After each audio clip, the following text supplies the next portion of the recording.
Bueno, muy buenas tardes. Una de las cosas que siempre nos interesa a los historiadores cuando impartimos las materias de Historia Universal, Historia de México, Revolución Mexicana, Historia del Arte e Historia de la Cultura, que son las 5 materias que se dan en la Nacional Preparatoria, es por qué no se aprende tanto historia.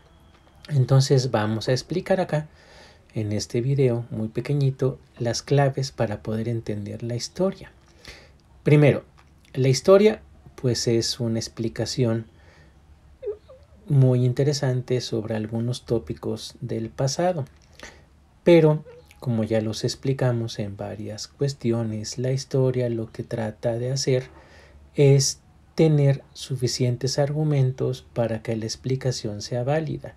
Significa entonces que los historiadores, que cualquier persona que le interese algún asunto del pasado, pues puede investigar primero. Entonces la primera clave que tenemos que tener es pues seleccionar un tema. Ya tenemos el tema, tenemos que buscar la información sobre ese tema, varias fuentes primarias, secundarias, y no quedarnos con la idea que tenemos preconcebida. Es decir, durante la investigación que estamos haciendo sobre determinado hecho histórico, pues vamos a encontrar con cosas que a lo mejor no nos dan ningún significado. Posiblemente entonces vayamos a encontrarnos con algunas facetas de ese hecho histórico que no teníamos contemplados, pero también necesitamos revisarlo. Es decir, para averiguar sobre hechos en el pasado es necesario tratar de encontrar muchas pistas, y ya con esas pistas y con la documentación que hemos revisado, hacer un primer esquema, aunque ya lo tenemos preconcebido. Con las investigaciones, con los datos que arroja la averiguación, podemos tener muchos más elementos para la historia. Bien, otra de las claves importantes para entender la historia es nunca dar las cosas por hechas. Significa, por ejemplo, en la historia mexicana tenemos el mal hábito que hay una cosa que se llama historia oficial. Entonces, esta segunda clave es no hacerle caso a la historia oficial. Significa entonces que el gobierno, como un instrumento de dominación, ha creado toda una ideología para sancionar o tener un panteón de los héroes nacionales, y también, por otra parte, un lugar donde arroja los despojos de la historia, y ahí tenemos a los malos. En nuestro caso, México, pues vemos que dentro de los malos pues tenemos a Agustín de Iturbide, Antonio López de Santana y Porfirio Díaz, que para los historiadores pues viene siendo como una beta importantísima para poder entender la historia. Entonces, la historia vista así, con buenos y malos, con lo que hay que tener considerado como excelente y a lo cual hay que juzgar, pues prácticamente así no se explica nada. ¿Por qué? Porque por una parte lo que necesitamos como historiadores es tratar de diseñar unos esquemas mentales para poder entender y explicar la historia. Decía un historiador de otras épocas que a los muertos no se les regaña. Entonces, pues como estamos regañando a Santana, a Iturbide, a Porfirio Díaz, una historia así diseñada de buenos y malos no sirve para explicar, sirve más bien para señalar, para destacar. Y así un país como el nuestro, tan grande, tan complejo, pues obviamente debe tener una historia igual, grande, compleja, donde hay de todo. Y pues como bien sabemos, las pasiones humanas pues campean en la historia, ¿no? Entonces lo significativo de estos malos de la historia es no señalarlos, sino más bien tratar de explicar desde este siglo XXI su acontecer, sus pasiones, por qué hicieron lo que tuvieron que hacer. Yo dudo mucho que en el caso de Iturbide, pues realmente no es un adivino. El imperio de Iturbide cayó por cuestiones propias de aquel entonces, donde vemos que una de las razones de peso pues es que el dinero no había. Entonces un gobierno sin dinero pues no puede funcionar. En el caso de Antonio López de Santana, pues Santana, como bien dice una novela histórica que por ahí les recomiendo, El seductor de la patria, es eso, es un seductor. Viéndolo así, pues Santana, y analizando algo del personaje, pues vemos que fue presidente por muchas de las facciones de aquel entonces, ¿no? Y prácticamente si fuera un personaje de nuestra era contemporánea, pues Santana ya hubiera sido presidente por el PRI, por el PAN, por el PRD, por Morena, por la iglesia, por los soldados, por los comerciantes. Ese es el Santana, la persona que se hizo indispensable. En esas coordenadas tenemos que explicarlo. Mientras que, por otra parte, pues podemos ver la influencia de Porfirio Díaz, podemos ver el personaje desde muchos puntos de vista, primero como el general chinaco victorioso, después como el levantisco que quiere el poder, ya cuando se hace presidente y obtiene pues vemos que también hay varias etapas. Una de las etapas es cumplir el plan de Tuxtepec. Otra etapa es dominar a los poderes, someterlos.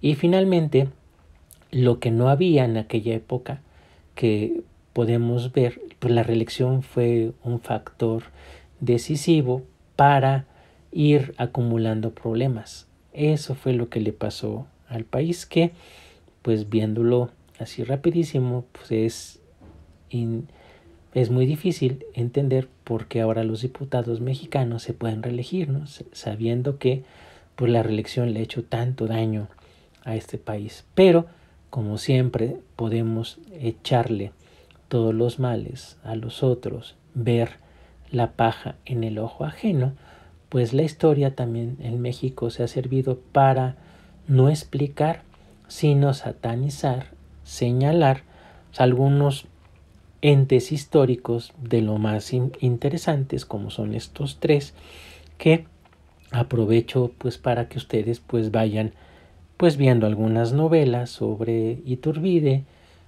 La corte de los ilusos de Rosa Beltrán, la que dije hace ratito de Santana, que viene siendo El seductor de la patria de Enrique Serna, y sobre el más malo de toda la historia, pues hay muchas cosas que se han escrito sobre el señor Porfirio Díaz, ¿no? Y que el cual ha sido una discusión interminable por lo que representa. Y la última recomendación, pues ya vimos la primera, que uno hace las preguntas. Dos, pues no hay que creerse esa idea de que la historia son buenos y malos. La tercera recomendación, la clave para poder entender la historia, es siempre dudar de lo que se ha dicho. Es decir, si estamos en contra de la historia oficial, si estamos en contra de esa historia de buenos y malos, pues por lo tanto, desde este siglo XXI, tendríamos que armar una historia diferente basándonos en preguntas pertinentes para nosotros. La historia, por lo tanto, se hace con preguntas contemporáneas y, como ya lo hemos dicho en varias veces en clase, en estos videos, con esas preguntas uno busca en el pasado. Pero ahora que estamos en un momento muy interesante donde para algunos historiadores vivimos la época de la posverdad, donde en las redes sociales pues buscamos personas que piensen de manera afín y no estamos buscando esa manera de pensar crítica donde dudamos de las cosas, y para dudar pues por lo tanto necesitamos herramientas metodológicas, algunos esquemas mentales que nos ayuden al vaciado de información y a las pesquisas de datos Por lo tanto, la historia es, desde muchos puntos de vista, una reinterpretación de hechos históricos porque obedecen esta explicación sobre todo a circunstancias concretas de nuestro presente.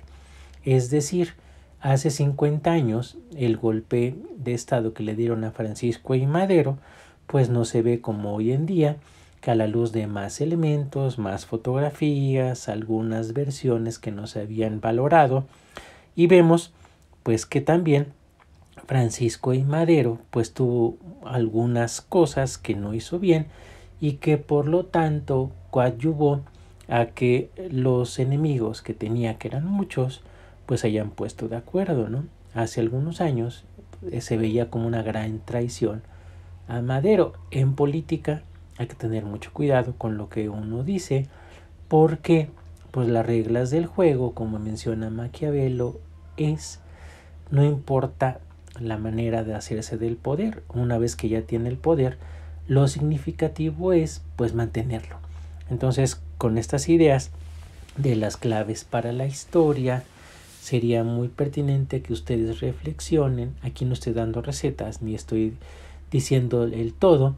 Me interesa mucho que ustedes, de las cosas que yo haya dicho en este video, pues vayan buscando lo que les haya quedado alguna duda, alguna inquietud.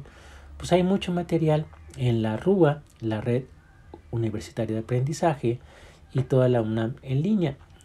Por ejemplo, ¿no?, que a mí me haya quedado la duda del gobierno de Anastasio Bustamante, pues voy y lo busco en esos dos repositorios electrónicos y voy viendo que hay como elementos. Entonces, para que yo no me quede con la idea de lo que dijo el maestro, debo de generar inquietudes sobre lo visto en clase y por lo tanto hacer propiamente las pesquisas sobre algo. Entonces, la historia mexicana es realmente muy diversa, por eso hay tantos estudiosos de otras latitudes, norteamericanos, británicos, que les gusta mucho esto. Sería todo por hoy. Que tengan un gran día.